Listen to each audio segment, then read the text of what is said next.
नहीं नहीं, ये प्लीज, ये बिल्कुल रूमर है। ये प्लीज आप इसको डिस्पेल कर दीजिए, रूमर को बिल्कुल खत्म कर दीजिए ये रूमर को।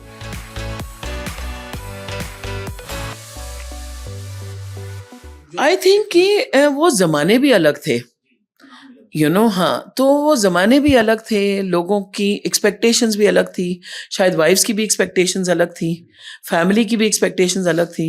बट अब अगर हम उसको रेप्लिकेट करें आज के ज़माने में, तो आई डोंट थिंक लोग इतना टॉलरेट करेंगे, बिकॉज ज़माने भी बदल गए। अब आप देखिए, आप मोबाइल फ़ोन के ज़माने में रह रहे हैं, हम लोग की लैंडलाइन का ज़माना था, वो टाइम पे लोगों को वेटिंग था लैंडलाइन लेने को। आज MTNL का पता नहीं क्या हाल है, मुझे तो खुद मालूम नहीं है। तो आई थिंक एक सामाजिक एक्सपेक्टेशन भी चेंज हो गई, एक सामाजिक the way people look at marriages भी चेंज हो गया। आजकल even the way we look at marriages we feel एक हैप्पीली एवर आफ्टर होना चाहिए, नॉट कि आप वाइफ को ले आए घर में कि चलो वो घर की रानी है, मैं बाहर का राजा हूँ। आज वो सब जमाने, वो सब बाउंड्रीज चेंज हो रही हैं। जब जैसे ही बाउंड्रीज इरोड होने लगती हैं, तो लोगों की एक्सपेक्टेशंस भी चेंज हो जाती हैं। अब अगर आप राज कपूर जी की बात करें, देव साहब की बात कर रहे हैं, तो I mean now that is up to their wives what they felt.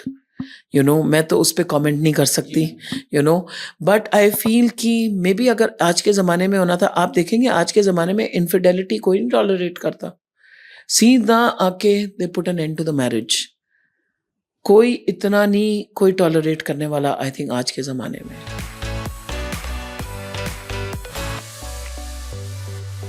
I think sometimes आपको शायद, आप एक उस स्टेज पे आ जाते हो मैरिज में दैट आपको शायद कुछ फ़र्क नहीं पड़ता उसके आगे। आपने अपनी डिफरेंट लाइव्स बना ली हैं, तो maybe you are not impacted by सिर्फ अफेयर्स, और but there is also more to marriage. शायद काफ़ी other things are also missing in those marriage, but it is marriage ultimately is between two individuals. So if they are happy like that, who am I to say that come to Vandana Shah? I am not the one to say that.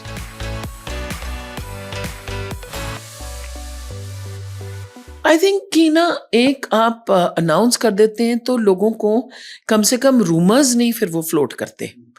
तो I like that कि आप एक joint statement दे दीजिए ताकि rumours ना हो उस statement के कारण। तो I like that concept. And in the end we have to remember, सबकी अपनी पर्सनल लाइफ्स भी तो हैं। जस्ट बिकॉज मैं एक एक्ट्रेस हूँ, या मैं एक डिवोर्स लॉयर हूँ, या मैं एक ऑथर हूँ, या मैं मेरी एक पर्सनल लाइफ का भी तो मुझे हक है। एंड राइट टू प्रिवेसी तो हमारी कॉन्स्टिट्यूशन में भी इंश्राइंड है। It is one of our fundamental rights also to have a right to privacy. So just because I choose to share this much doesn't mean आप एकदम ही मेरी life के अंदर घुसाएं। So I like that.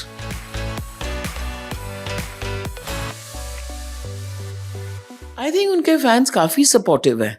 मेरे को तो time नहीं मिला कमेंट्स वगैरह देखने का, but I think by and large mister Rahman's fans are very supportive, and they will respect his privacy, they will respect his decision, they will respect his wife.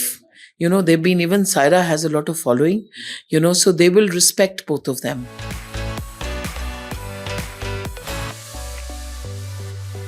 अभी देखिए, शायद कोर्ट जाएंगे, कैसे करेंगे आगे, जो तो कोर्ट का प्रोसीजर है वो तो हमारे लिए तो it's a day to day procedure. And कैसी सेटलमेंट्स होती हैं वो तो आगे टाइम ही बताएगा। I always tell everybody, although I am a divorce lawyer, I am a romantic at heart, I always believe in fairy tale endings, I am very optimistic, so I do hope so. Let us see what the future एंटेल्स।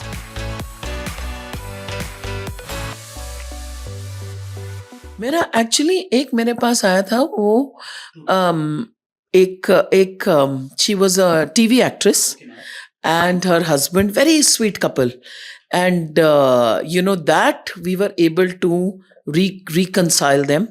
At that time she had one child, and we felt somewhere कि नहीं, I don't think इनकी marriage इतनी bad है, काफ़ी बाहर से काफ़ी interference थी, and we kept on telling them, try to patch up. Then we said, why don't you both go out for coffee together?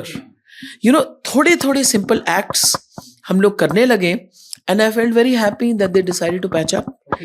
and they went back together because the marriage was good. They made a very good couple, and she went and had a good life. She's got another child. They've got another child. So I think it's a happy ending.